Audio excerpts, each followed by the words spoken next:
خبر ہے میں خوش آمدید میرے ساتھ آرمید بٹی صاحب طاہر ملک صاحب اور میں اسکیچ قاضی ناظرین، کیا حکومت کے خلاف جو عدم اعتماد آ رہا ہے وہ اتحادیوں کو اپنے ساتھ ملائے بغیر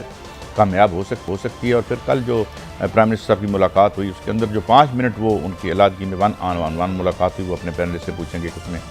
کیا بات ہو سکتی ہے، لوٹی دولت کو واپس لانے میں کون رکاوٹ بن رہا ہے؟ اس کی بڑی کہانی تھی مگر کبھی بھی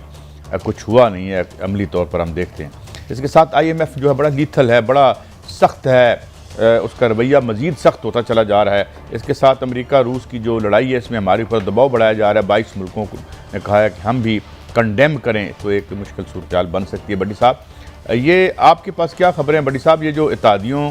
کے ساتھ جو احسن اقبال صاحب نے ہمیں جوائن کیا ہے مسلم لیگ نون کے ایک بڑے اہم اور نمایاں اور مرکزی رہنما، thank you very much for your time Ahsan Iqbal sahab. Sir, کیا ہے آپ کا ٹیک؟ کل ایک ملاقات بھی ہوئی، اس سے پہلے شہباز شریف صاحب کی ملاقات ہوئی، تو آپ کتنے پرعزم اور پر اعتماد ہیں یہ جو آپ نے نو کانفیڈنس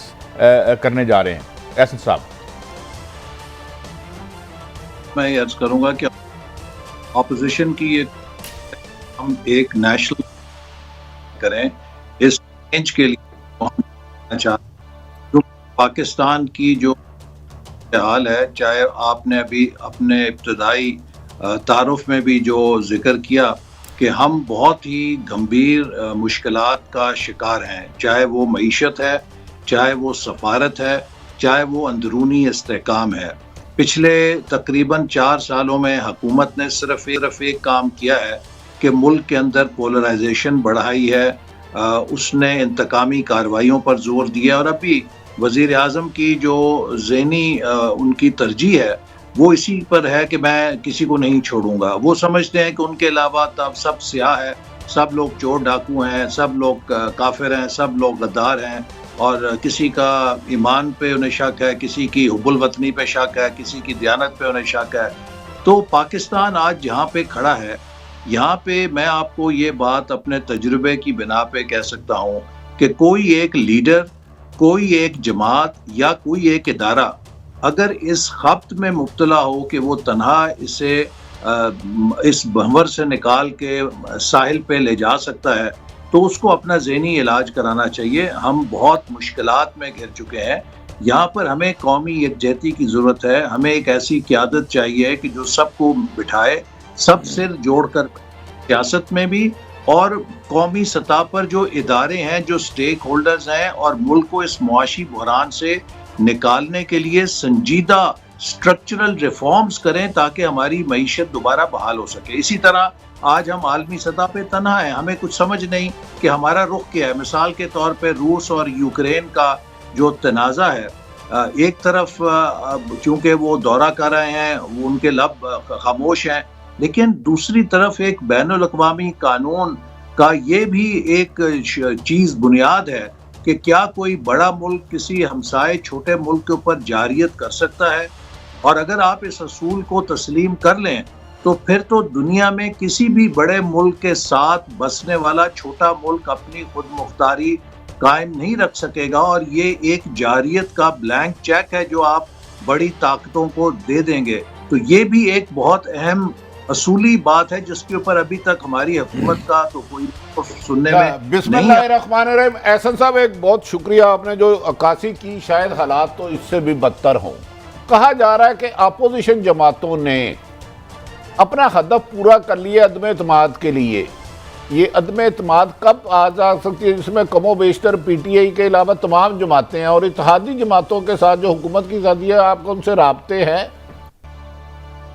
جی، حکومت کے تمام اتحادی جماعتوں کے ساتھ ہم نے رابطے کیے ہیں، اور جیسے میں نے شروع میں کہا بھٹی صاحب کہ اگرچہ ہم بہت پر امید ہیں کہ جو PTI کے اندر سے بھی لوگ سپورٹ کرنا چاہتے ہیں عدم اعتماد کو، یا حکومت سے وہ خود کو ڈسٹنس کرنا چاہتے ہیں اس عوامی دباؤ کے تحت جو ان کو اپنے حلقوں میں محسوس ہو رہا ہے، ہماری پھر بھی کوشش ہے اس کے باوجود کہ نمبرز ہم تقریباً سمجھتے ہیں کہ پورے ہیں، کہ اسے ہم پارٹیزن نہ بنائیں بلکہ اس کو ایک قومی اتفاق رائے کے ذریعے چینج آف گورنمنٹ اور نئے انتخابات کے لیے ایک اتفاق رائے جنریٹ کریں۔ اور اسی لیے ہماری آخری حد تک کوشش ہوگی کہ ہم حکومت کی تمام حلیف جماعتوں کو پرسویٹ کریں گے, انہیں قائل کرنے کی کوشش کریں گے کہ وہ اس اقدام میں ہمارا ساتھ دیں. احسن اقبال صاحب کیا سمجھتے ہیں نیکسٹ ویک میں طریقے عدم اعتماد کی کوئی بات چیت ہو رہی ہے اپوزیشن جماعتوں کے درمیان؟ احسن اقبال صاحب کے میں ایکسپیرینس سے جاننا چاہ رہا ہوں نیکسٹ ویک. دیکھیے میں بہرحال سمجھتا ہوں کہ نیکسٹ ویک ہے یا اس سے اگلا ہفتہ ہے, لیکن مارچ کے مہینے کو ایک کسی بھی مارچ کے حوالے سے بہت اہم سمجھتا ہوں. اس کا مطلب ہے مارچ میں کوئک مارچ ہو سکتا ہے اس بات دیکھیے مارچ ہو تو وہ بڑا فطری لگے گا. اچھا احسن صاحب, میں آپ کا جو ایکسپیرینس ہے اسی سے بھٹی صاحب کی طرح میں بھی فائدہ اٹھانا چاہ رہا ہوں. میں نے اپنی کوئی جرنلزم کی ایکسپیرینس میں عام آدمی کو اتنا کنفیوز نہیں دیکھا. کوئی بتا سکتے ہیں کیا ہو رہا ہے اس ملک میں, کیا عدم اعتماد ہوگی, کب ہوگی, کیوں ہوگی, کیا ہو رہا ہے؟ ٹوٹل کنفیوژن ہے. دیکھیے عدم اعتماد جیسے ہم نے پہلے بھی کہا ہے کہ ملک چل نہیں رہا. اس وقت سب سے بڑا مسئلہ معیشت کا بھی ہے, بین الاقوامی خارجہ پالیسی کا بھی ہے, لیکن اس سے بڑا مسئلہ ملک کی انتظامی گورننس کا ہے.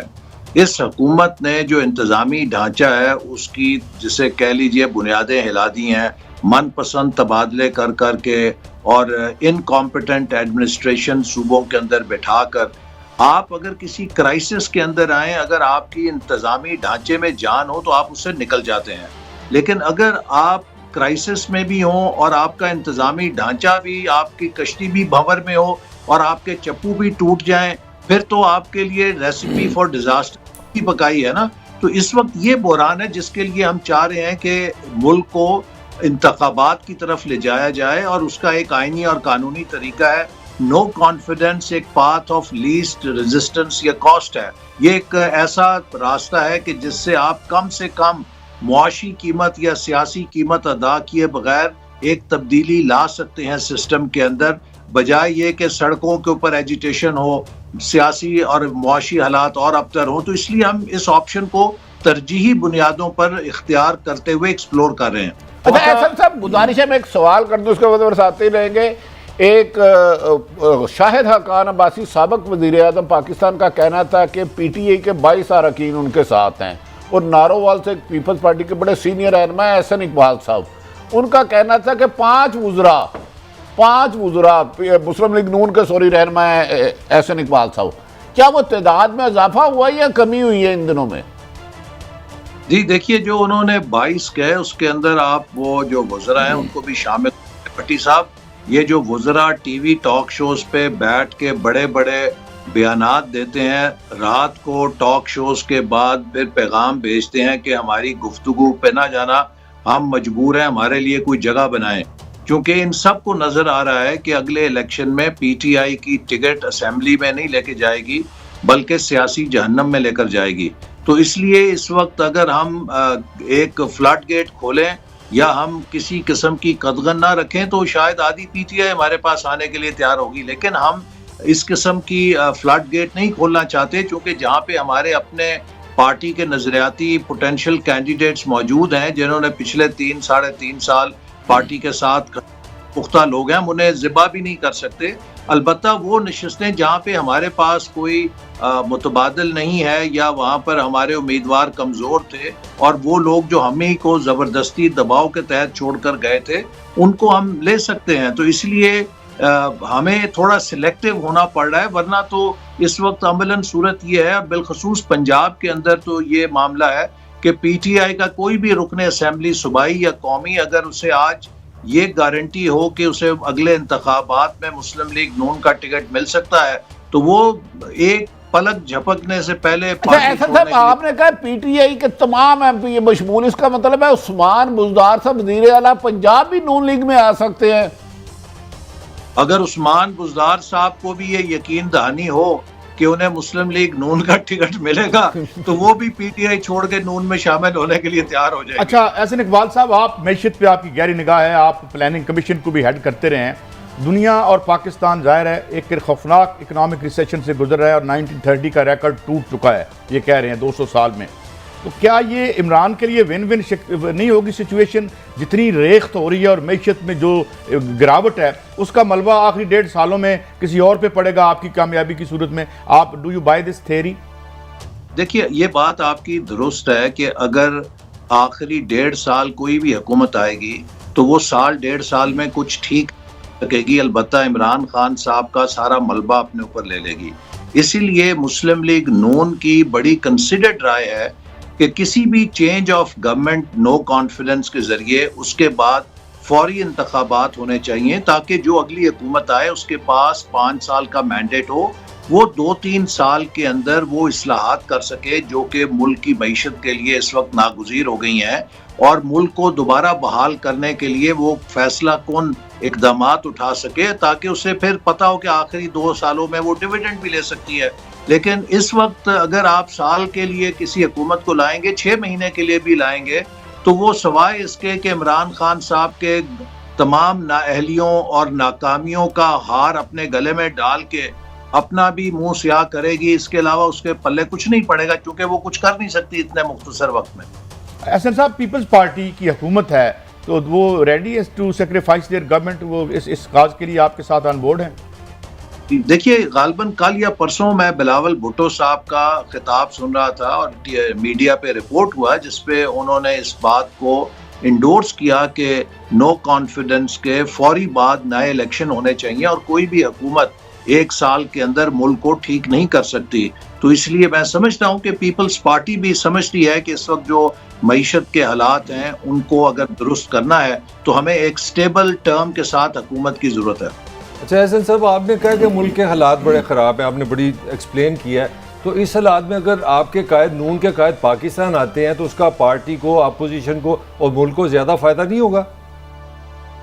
دیکھیے نواز شریف صاحب تو اس وقت پارٹی میں ان کو تو ایک سپریم کورٹ کے حکم کے ذریعے کوئی عہدہ نہیں دیا گیا، وہ ہمارے قائد ہیں اور ان کے تجربے سے اور ان کی رہنمائی سے ہم فائدہ اٹھاتے ہیں، اور اس لیے ان کی جو واپسی ہے اس کے لیے بھی ہم سب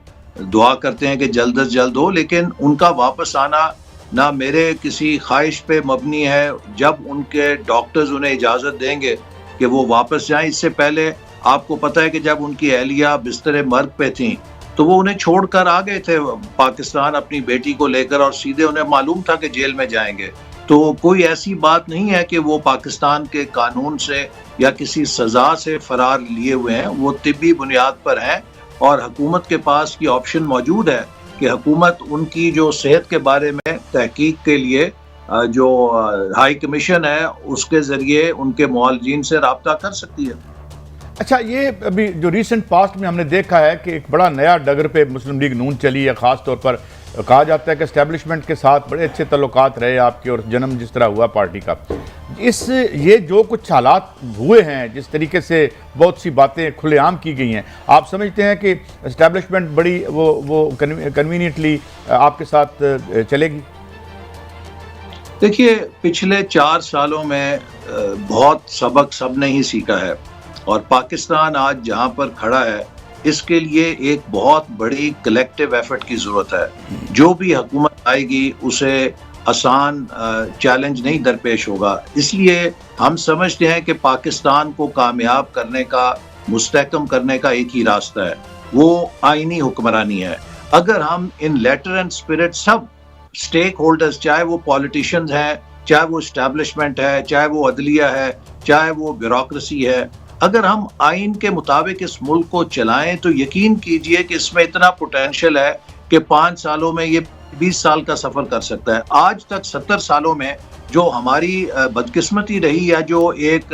عدم استحکام بار بار آتا رہا ہے، اس کی ایک ہی وجہ ہے کہ ہم نے اس ملک کو آئینی حکمرانی پہ نہیں چلانے دیا۔ آپ اور میں معاشی صورتحال کا تو ذکر کر رہے ہیں، لیکن آپ ذرا بلوچستان میں آپ کو کہوں گا کہ جا کے دیکھیے وہاں پر کیا ایک طوفان اس وقت کھڑا ہو رہا ہے، اور کس طرح چھوٹے صوبوں کی ایلینیشن پھر ایک دفعہ دوبارہ بھڑک رہی ہے۔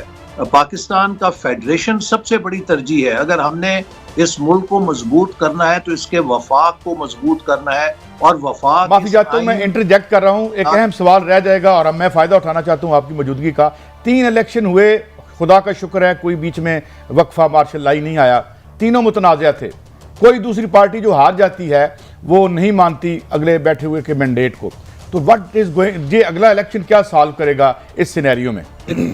میں آپ کو عرض کروں کہ 2013 کا جو الیکشن تھا اس پہ پی ٹی آئی نے بڑا شور مچایا اور پھر اس پہ پی ٹی آئی کی خواہش کے مطابق ہم نے سپریم کورٹ سے تحقیقات کرائیں اور اس الیکشن کو کلیئرنس چٹ ملی. لیکن حال ہی میں اگر آپ آئیں تو دیکھیے اگر ہمارے ریاستی ادارے غیر جانبدار ہوں تو سب لوگ نتائج کو تسلیم کر سکتے ہیں. مثال کے طور پہ جو کنٹونمنٹ بورڈ کے الیکشن ہوئے اس پہ کسی نے کوئی انگلی نہیں اٹھائی, سب نے نتائج کو تسلیم کیا.